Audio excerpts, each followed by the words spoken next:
Customer എവിടെയോ tour പോയി കഴിഞ്ഞപ്പോൾ ഈ ഒരു മോഡൽ വണ്ടി ഒരു 3 കളർ വേരിയന്റ് എടുത്താണ്. 2 എണ്ണം ചെക്ക് ചെയ്ത് വർക്കിംഗ് കണ്ടീഷൻ ആയത് കാരണം മൂന്നാമത്തത് കസ്റ്റമർ ചെക്ക് ചെയ്തില്ല, അങ്ങനെ തന്നെ മേടിച്ച് വീട്ടിൽ കൊണ്ടുവന്ന് ബോക്സ് പൊട്ടിച്ച് നോക്കി കഴിഞ്ഞപ്പോൾ ഈ ഒരു RC കാറിന്റെ ബാക്ക് കവറില്ല.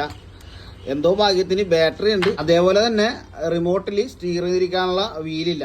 ഇത് ഏതെങ്കിലും വഴിയോര കച്ചവടക്കാരുടെ ഇരിക്കുന്നതായിരിക്കും ഇങ്ങനെയുള്ള RCകളൊക്കെ മേടിച്ചിട്ടുണ്ടാകുക. അപ്പോൾ നിങ്ങൾ RC എടുക്കാൻ ഉദ്ദേശിക്കുന്നുണ്ടെങ്കിൽ ബോക്സൊക്കെ പൊട്ടിച്ച് ചെക്ക് ചെയ്തിട്ട് വേണം RC കാർ മേടിക്കാനായിട്ട്. അല്ലാണ്ട് ഇതേപോലെ പറ്റിക്കപ്പെടരുത്. RC കാറിൽ ഞാൻ ബാറ്ററി കണക്ട് ചെയ്തു, അതേപോലെ തന്നെ റിമോട്ടിലും ബാറ്ററി ഇട്ടു. റിമോട്ട് വർക്കാവുന്നുണ്ട്, പക്ഷേ RC കാറിന് അനക്കവും കാര്യങ്ങളൊന്നുമില്ല. അപ്പം ഇത് കംപ്ലൈന്റ് ആയിട്ട് മാറ്റി വെച്ചിരുന്ന വെച്ചാൽ RC കാർ കസ്റ്റമറിന്റെ തലയിൽ വെച്ച് കൊടുത്ത സീനാണ്.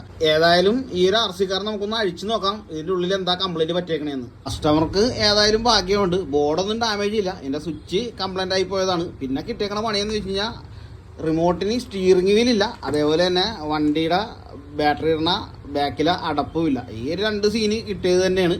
അപ്പോൾ നമുക്ക് വണ്ടിക്ക് വലിയ സീനില്ല, ബാറ്ററി നമുക്ക് അടിയിൽ ഒട്ടിച്ചാണെങ്കിലും വെക്കാം. പക്ഷേ ഈ ഒരു റിമോട്ടിന്റെ സ്റ്റീറിംഗ് വീലിനാണ് ഇത്തിരി സീനായിട്ട് ഇരിക്കുന്നത്. അപ്പോൾ അതും കൂടി നമുക്കൊന്ന് സംഘടിപ്പിച്ചൊന്ന് സെറ്റാക്കാം. വണ്ടി ഇപ്പോൾ ആയാലും ഉഷാറായിട്ടുണ്ട്, ഫ്രണ്ട് ബാക്ക് അടിയിലായിട്ട് വർക്ക് ചെയ്യുന്നുണ്ട്. സ്റ്റീറിംഗ് സൈഡും ഞാൻ ചെക്ക് ചെയ്ത് നോക്കി, യാതൊരു കംപ്ലൈൻറ്റും കാര്യങ്ങളൊന്നുമില്ല. റിമോട്ടിന് നമ്മളെ കൊണ്ട് പറ്റുന്ന രീതിയിൽ നമ്മളൊരു സ്റ്റീറിംഗ് വീലൊക്കെ സെറ്റ് ചെയ്ത് സംഭവം സെറ്റാക്കിയിട്ടുണ്ട്. അപ്പോൾ നമുക്ക് ജസ്റ്റ് ഒന്ന് ടെസ്റ്റ് ഡ്രൈവ് ചെയ്ത് നോക്കാം.